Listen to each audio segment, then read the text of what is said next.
ততিনী ঘোষের কাছে যাচ্ছি। ততিনী ঘোষ এই মুহূর্তে আইনজীবী, এই মুহূর্তে বসিরহাট থেকে রয়েছেন। আপনি নিজে মহাকুম্ভে গেছিলেন এবং আপনিও সেই ভাইবসটা ফিল করেছেন। মমতা বন্দ্যোপাধ্যায় খুব সহজে এই ইনসাল্টগুলো করে দিতে পারেন। আসলে আপনি হয়তো রাস্তায় নেমে চিৎকার করে বলবেন না যে এটা হবে না, চলবে না, বা বাড়ির সামনে কারোর গিয়ে বলে আসবেন না যে যতক্ষণ না এই জিনিসটার ক্ষমা চাওয়া হবে ততক্ষণ আমরা বসে থাকবো। আমরা বড্ড বেশি সেকুলার এবং সহানুভূতিশীলতার দায়িত্বটা বোধহয় নিয়ে ফেলেছি। তো তিনি, আমি নিজে আগে আমার অভিজ্ঞতার কথা বলি। আমি আমার 70 বছর বয়সী বৃদ্ধা দিদাকে নিয়ে গেছি একা একা মহাকুম্ভে। ওখানে রেল পুলিশ থেকে আরম্ভ করে যখন আমি ট্রেনে গেছি বেনারস হয়ে, মহাকুম্ভে যে পুলিশ ছিল, যেভাবে সেক্টরে সেক্টরে ভাগ করে দেওয়া হয়েছে কে কোন দিক দিয়ে, পুণ্যার্থীরা কোথা দিয়ে আসবে, আমি প্রত্যেকটা পুলিশের থেকে হেল্প পেয়েছি। যখন আমি ঢুকছি কে কোন দিকে যাবে তারা পথ নির্দেশ করে দিচ্ছে, আমরা সেইভাবে গেছি। আমি যখন ঢুকছি তখন লক্ষ লক্ষ মানুষ বেরোচ্ছে, আমার সাথে লক্ষ লক্ষ মানুষ ঢুকছে, আবার আমি যখন বেরিয়ে আসছি তখনও লক্ষ লক্ষ মানুষ ঢুকছে। আমার চোখে সেখানে মৃত্যুকুম্ভের মতো কোনো অব্যবস্থা সেরকম কিছুই চোখে পড়িনি।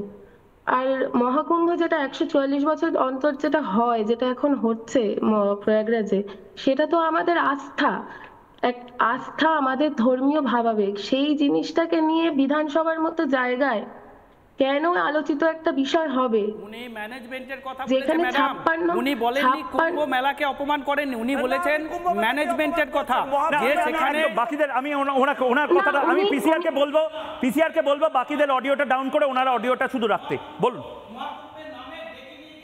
বেশ, বলুন ততিনী ঘোষ, বলুন।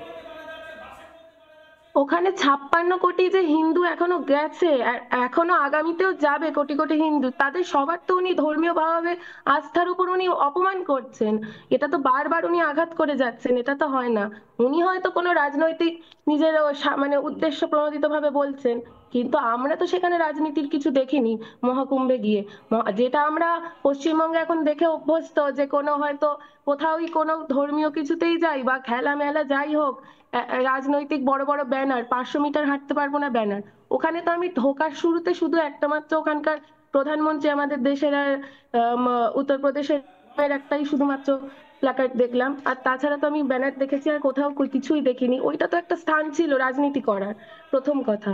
দ্বিতীয় কথা, যে একটা এত যে মানুষ যাচ্ছে, আম্বানি থেকে শুরু করে যেখানে সাধারণ মধ্যবিত্ত মানুষ, আমাদের মতো সাধারণ মানুষ গেছে, খেলোয়াড় গেছে, সেলিব্রিটিরা গেছে, নিম্ন শ্রেণীর মানুষ যাচ্ছে, নানা পেশার মানুষ যাচ্ছে, তাহলে সেখানে এত যে সনাতনী, তাদের ভাবাবেগকে বারবার, সনাতনের তো জাগরণ হয়েছে সেটা মহাকুম্ভ দেখেই বোঝা যাচ্ছে, কিন্তু বারবার যে সনাতনীরা সহিষ্ণু বলে যে এভাবে বারবার রাধামোহন বাবু জিজ্ঞেস করছেন যে আপনি কি ওখানে ভিআইপি ট্রিটমেন্ট পেয়েছিলেন না সাধারণ মানুষের ট্রিটমেন্ট?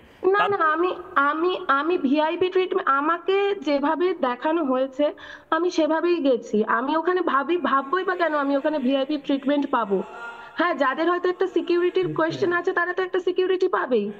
আমি ওখানে পুলিশের থেকে, ওখানে প্রশাসনিক ভাবে, ওখানে যারা স্থানীয় মানুষ আছে, স্থানীয় যেসব যানবাহন আছে, এবং সরকারের থেকে যা ফ্রিতে বাস করে দেওয়া হয়েছে, আমি সেখান থেকে যথেষ্ট পরিমাণে উপকৃত হয়েছি।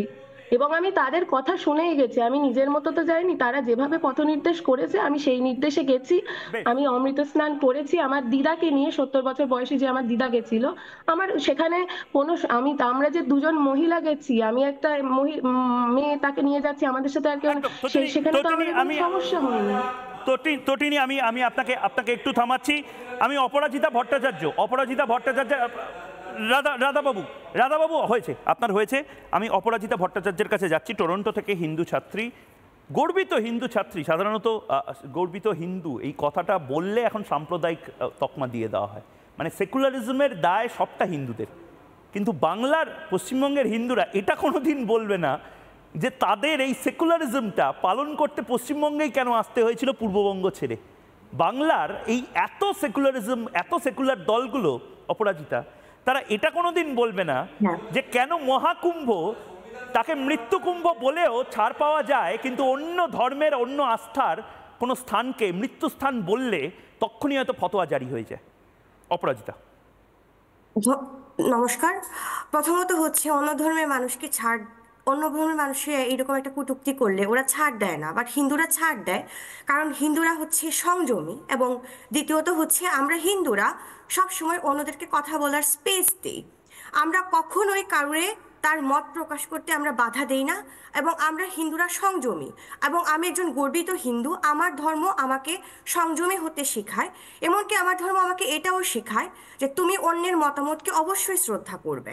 এখন আমাদের মাননীয় মুখ্যমন্ত্রী মমতা ব্যানার্জি যে পশ্চিমবঙ্গের মাননীয় মুখ্যমন্ত্রী যে মহাকুম্ভকে মৃত্যুকুম্ভ বলে আখ্যায়িত করতেছেন, এখানে একটা কথা হচ্ছে যে পৃথিবীতে যতদিন ধর্মীয় উৎসব থাকবে ততদিন এখানে লোকসমাগম থাকবেই।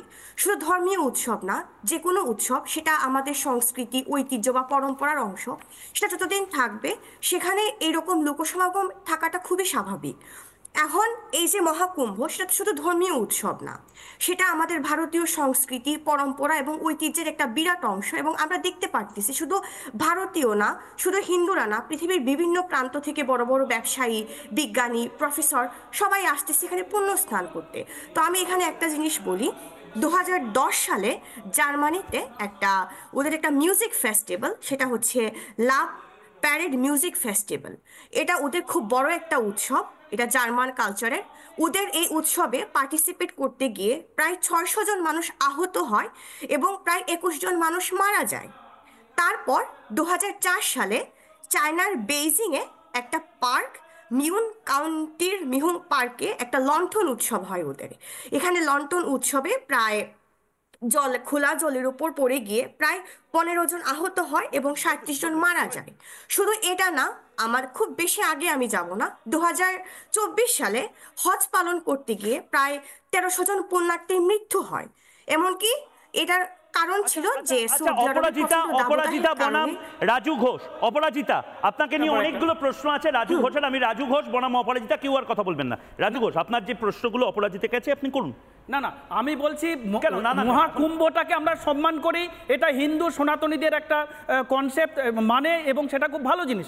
কিন্তু সেইটাকে কেন্দ্র করে বিজেপি যেটাকে করছে, সারা পৃথিবী জুড়ে মার্কেটিং করে এত লোককে ডেকে এইভাবে যে লক্ষ লক্ষ লোককে ডেকে মেরে দিচ্ছে, কখনো ট্রেনে অ্যাক্সিডেন্ট করে, বাসে অ্যাক্সিডেন্ট করে, আগুন লাগিয়ে পদপিষ্ট করে, এবং সেই যারা মারা যাচ্ছে তাদের কোনো ক্ষতিপূরণ নেই, তাদের ডেথ সার্টিফিকেট নেই। হিন্দুদের অনুষ্ঠানে নিয়ে হিন্দু ভাই বোনদেরকে ডেথ সার্টিফিকেট।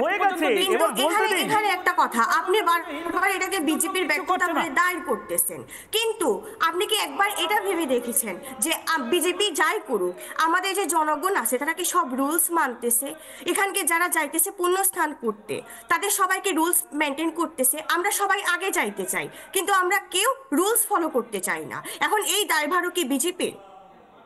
তারপর এই যে কুম্ভ মেলা নিয়ে একটা রিলস কালচার শুরু হয়েছে, সেটা ফেসবুক হোক, ইনস্টাগ্রামে হোক, কত মানুষ আছে যারা এই কুম্ভ মেলাকে ধর্মীয় দর্শনের থেকে রিলস কালচার হিসেবে ফলো করতেছে, জাস্ট নিজেদের ফলোয়ার বাড়ানোর জন্য। এখন এখানে লোকসমাগম হবেই, জনগণ রুলস ফলো করতেছে না, এই দায়ভারও কি বিজেপির? এটাকে আপনি কি বলবেন? লিখে কে দিয়েছে, আমি শুধু তাকে একটা প্রণাম করতে চাই যে এত লেখা আপনাকে কে লিখে দিয়েছে? রাজু ঘোষ, আপনাকে প্রণাম করব। আপনি এই নির্জলা মিথ্যাবাদী হতে এই ট্রেনিংটা কোথা থেকে নিয়েছেন? আপনি এখন অবধি 40 মিনিট প্রায় হয়ে গেল, এখন অবধি আমি কোথাও থেকে ট্রেনিং, আমি একজন গর্বিত হিন্দু। আপনি সব সময় এই অপরাজিতা, আমি রাজু ঘোষের সাথে ডিল করছি, ধর্মীয় অনুভূতিতে আঘাত করতেছেন আপনি। হিন্দুদের ধর্মীয় অনুভূতিতে এখানে হিন্দুদেরকে নিয়ে মেরে দেওয়া হচ্ছে, এরা হিন্দু ভারতীয় না, সমগ্র বিশ্বে আমার সময় শেষ, দালালি করছে। নানা ধরনের কন্টেন্ট দেখার জন্য লাইক করুন, শেয়ার করুন আমাদের ফেসবুক পেজ, সাবস্ক্রাইব করুন আমাদের ইউটিউব চ্যানেল। পাশাপাশি অন্যান্য ব্রেকিং নিউজের জন্য অবশ্যই চোখ রাখুন রিপাবলিক বাংলায়।